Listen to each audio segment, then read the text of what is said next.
You know, black holes, they are, without a doubt, some of the most powerful, most mysterious, and just plain mind-bending objects in the entire universe. Seriously, they represent the absolute limit of gravity, a place where the very fabric of space-time is pushed to its breaking point. So what do you say? Let's take a journey to the edge of space-time and really dig into these cosmic enigmas. So right off the bat, we hit this massive paradox. A black hole is, by its very nature, invisible. Its gravity is so intense that nothing, not even light, can escape its pull. So how in the world could we ever hope to actually see one? For the longest time, the answer was, well, you can't. But not too long ago, humanity actually achieved the impossible. And this is it. This isn't an artist impression or some sci-fi movie. This is the real deal. In 2019, the Event Horizon Telescope captured this incredible image of the supermassive black hole at the heart of the Messier 87 galaxy. To do this, scientists had to link up radio telescopes all across the globe, basically turning the entire Earth into one giant virtual lens. Now, what you're seeing isn't the black hole itself, but its silhouette, its shadow, cast against all that superheated gas swirling around it. This is it. The first direct visual evidence that these things are really out there. Okay, so to really understand what we're looking at in that picture, we kind of need to break down the structure of these cosmic giants. So let's take a guided tour of a black hole, working our way from the chaotic outside all the way to that famous point of no return. All right, first things first. What is a black hole at its core? The definition really comes straight from Einstein's theory of general relativity. You get a black hole when a huge amount of matter gets squeezed into an unbelievably small space. The gravitational field that creates is so powerful that the speed you'd need to escape it is faster than the speed of light itself. And since nothing can go faster than light, well, nothing gets out. Remember that bright glowing ring in the photo? That's this, the accretion disk. Think of it like a violent, superheated whirlpool of gas and dust and shredded stars that have been caught by the black hole's gravity. As all this stuff spirals inward, friction heats it up to millions of degrees, making it glow incredibly brightly, especially in X-rays. It's a funny paradox, right? The region around something completely black can be one of the brightest places in the entire universe. Now, as we get even closer, things get really weird. We hit the photon sphere.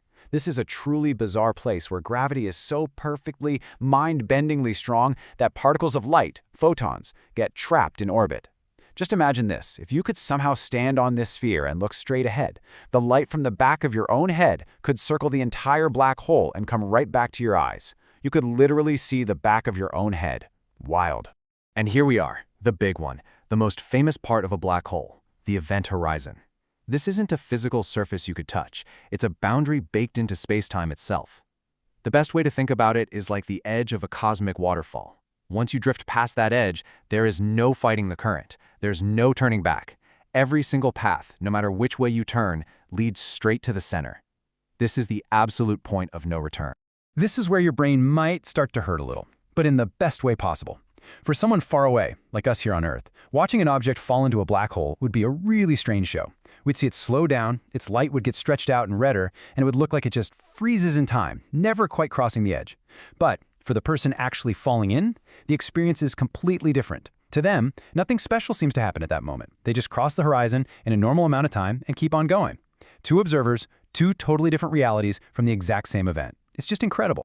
So where do these cosmic monsters even come from? Well, the most common origin story for many of them begins with the spectacular death of a truly massive star. It all starts when a star, one that's way, way bigger than our sun, runs out of nuclear fuel. See, its entire life has been this epic battle, the outward push of nuclear fusion, fighting against the inward crush of its own gravity. But when that fuel is gone, the battle is over, and gravity wins. The star's core just collapses catastrophically under its own unimaginable weight, crushing down into a point of infinite density and forging a brand new black hole. And it turns out, not all black holes are created equal. They come in a few different weight classes. You've got your stellar black holes, the kind born from those collapsing stars we just talked about, and they can be up to about 150 times the mass of our sun. But then, on the other end of the scale, you have the absolute monsters, supermassive black holes. These are the beasts that lurk at the centers of galaxies, weighing millions or even billions of times the mass of our sun. That intermediate class is still a bit of a puzzle, but we're starting to find more of them. Okay, so knowing they exist is one thing, but actually finding them, that's a whole different ballgame. It's really like a cosmic detective story where astronomers have to scour the universe for clues left behind by a culprit they can't even see. Which brings us right back to that central problem, doesn't it? If we can't see them directly, how can we be so confident they're out there? Well, the answer is to stop looking for the black hole itself and start looking for the powerful effects it has on everything around it. So astronomers have to get really clever. They've got a few tricks up their sleeve.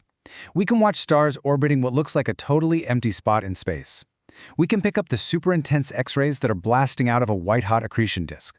We can even hear the gravitational waves, these ripples in space-time itself that get sent out when two black holes merge together. And we can also see how their immense gravity bends the light of stars far behind them, an effect called microlensing. And you don't even have to look to some faraway galaxy to find one. We have our very own, right in our cosmic backyard. At the very center of our Milky Way, there is a supermassive black hole, and its name is Sagittarius A star. So, 4.3 million times the mass of our Sun. How could we possibly know a number that precise? Well, for decades, astronomers patiently, painstakingly tracked the orbits of stars zipping around the galactic center. By watching their speed and their paths, they could calculate the mass of the invisible objects they were all circling. And the result is just staggering. 4.3 million times the mass of our Sun. To put that in perspective, try to imagine cramming over 4 million suns into a space that's actually smaller than Mercury's orbit around our star. The density is almost impossible to wrap your head around. It's really wild to think about how quickly our understanding of these things has exploded. Back in 1971, Cygnus X1 became the first really strong candidate we identified. Then, just a few years later, Stephen Hawking completely changed the game, proposing that black holes aren't truly black and can actually evaporate over time. Fast forward to 2015, and LIGO makes this unbelievable breakthrough, directly detecting the gravitational waves from two merging black holes. For the first time, we could actually hear the universe warp. And, of course, in 2019, the Event Horizon Telescope gave us that amazing first picture. But here's the thing. Even with all these incredible achievements, we've really only just scratched the surface. Every discovery we make just brings us closer to the true edge of our knowledge, where the biggest, most profound mysteries are still waiting for us. At the very heart of every black hole, we think there's a singularity. According to general relativity, this is a point with zero volume and infinite density, where all the matter that fell in gets crushed. And right there, our current understanding of physics, all the laws of nature we know, they just stop. They break down completely. And that idea leads us to one of the biggest, most hotly debated problems in all of theoretical physics.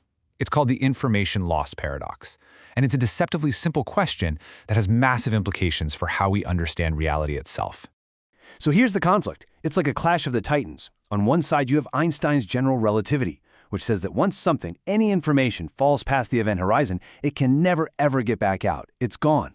But on the other side, you have quantum mechanics, the other great pillar of modern physics. And it has a fundamental, unbreakable rule. Information can never be permanently destroyed. These two foundational theories of our universe give completely opposite answers. A black hole seems to be a place where information is just deleted from reality. And according to quantum mechanics, that just shouldn't be possible. And this brings us right to the final, lingering question, the one that keeps physicists up at night. Thanks to what we call Hawking radiation, we're pretty sure that black holes do very, very slowly evaporate over trillions and trillions of years. But if they eventually disappear, what happens to all the information about everything that ever fell inside? Is it somehow returned to the universe? Is it lost forever, which would mean our quantum laws are wrong? Or is there some new, deeper theory of reality out there that we just haven't discovered yet? Figuring this out might just be the key to unlocking the next great revolution in our understanding of the cosmos.